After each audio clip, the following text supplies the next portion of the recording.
Good নুন বন্ধুরা, সকলে কেমন আছো? আশা করি ভালো আছো। তো আমের দিন বন্ধুরা, আমের আচার না বানালে কি হয় বলো? তো আমি আচার বানিয়ে নিয়েছি, দেখতেই পাচ্ছ। একটা হচ্ছে চোচা ছাড়িয়ে, আর একটা হচ্ছে চোচা শুদ্ধা বানিয়েছি বন্ধুরা। তো মিষ্টি মিষ্টি ঝাল ঝাল। আর তোমরা কে কে আচার বানিয়েছো অবশ্যই বলবে আমার মতো।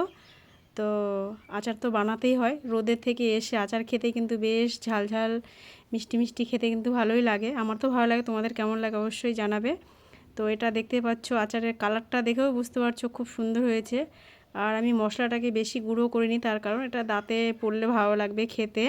দেখতেই পাচ্ছ, এটা হচ্ছে চোচা শুদ্ধা বন্ধুরা।